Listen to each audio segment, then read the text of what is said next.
മറ്റൊരു പ്രധാനപ്പെട്ട political breaking, reporter breaking. നിയമസഭാ തെരഞ്ഞെടുപ്പിൽ പോരാട്ടത്തിന് തയ്യാറെടുത്ത് ശശി തരൂർ എംപിയും നിയമം പിടിക്കാൻ ശശി തരൂരിനെ ഇറക്കണമെന്നാണ് ഒരു വിഭാഗം പ്രാദേശിക നേതാക്കളുടെ ആവശ്യം. ഇടവേളയ്ക്കു ശേഷം തലസ്ഥാനത്ത് തരൂർ സജീവമാണ് താനും. നേമത്ത് തരൂർ അനുയോജ്യനെന്നാണ് വിലയിരുത്തൽ.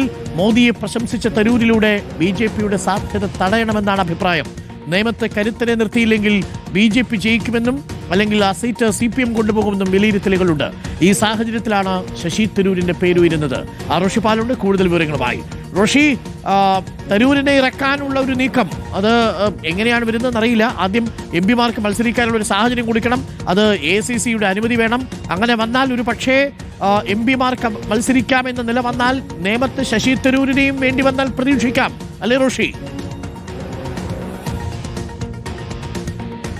അരുൺകുമാർ, നേമത്ത് സംസ്ഥാനത്ത് ഏറ്റവും വാശിയേറിയ മത്സരം, ത്രികോണ മത്സരം നടക്കുന്നത്. അവിടെ ഇഞ്ചോടിഞ്ച് പോരാട്ടമായിരിക്കും. പ്രത്യേകിച്ച് BJP സംസ്ഥാന അധ്യക്ഷൻ രാജീവ് ചന്ദ്രശേഖർ നേരത്തെ തന്നെ സ്വയം സ്ഥാനാർത്ഥിത്വം പ്രഖ്യാപിച്ചതാണ്. അങ്ങനെ ഒരു വാശിയേറിയ മത്സരം നടക്കുന്ന ഇടത്ത് BJPയുടെ സാധ്യത തടയുക എന്നതാണ് UDFിന്റെ ഏറ്റവും പ്രധാനപ്പെട്ട ലക്ഷ്യം. അങ്ങനെയാണ് കഴിഞ്ഞ തവണ അവിടെ K മുരളീധരൻ മത്സരിച്ചത്. അങ്ങനെ മുരളീധരൻ കൂടുതൽ വോട്ട് പിടിക്കുന്ന സാഹചര്യമുണ്ടായി. അവിടെ LDFന് വിജയിക്കാൻ വഴിയൊരുങ്ങി. ഏതായാലും ഈ തവണ പോരാട്ടം ശക്തമാകുമ്പോൾ അവിടെ ശശി തരൂരിനെ മത്സരിപ്പിക്കണമെന്ന ആവശ്യം നേമത്ത് നിന്ന് തന്നെ ശക്തമായി വരുന്നുണ്ട്. തിരുവനന്തപുരത്തെ പ്രധാനപ്പെട്ട നേതാക്കളൊക്കെ അതേ അഭിപ്രായമുണ്ട്. കാരണം ശശി തരൂർ മോദിയെ പ്രശംസിച്ച ആളാണ്. മോദിയെ പ്രശംസിച്ച ആളെ കൊണ്ട് തന്നെ BJPക്ക് ഉള്ള സാധ്യത അത് അവസാനിപ്പിക്കണം എന്ന ഒരു അഭിപ്രായമാണ് ശക്തമാകുന്നത്. ഏതെങ്കിലും തരത്തിൽ നേമത്ത് ശശി തരൂരിനെ മത്സരിപ്പിക്കുകയാണെങ്കിൽ സ്വാഭാവികമായും തരൂരിന് ഇളവ് കിട്ടും. കാരണം നേമം മണ്ഡലത്തിൽ മത്സരിക്കുന്നയാൾക്ക് ഇളവ് സ്വാഭാവികമാണ്. കാരണം നേമത്ത് ഏറ്റവും പ്രധാനപ്പെട്ട മത്സരമാണ്. കഴിഞ്ഞ തവണ അങ്ങനെയാണ്.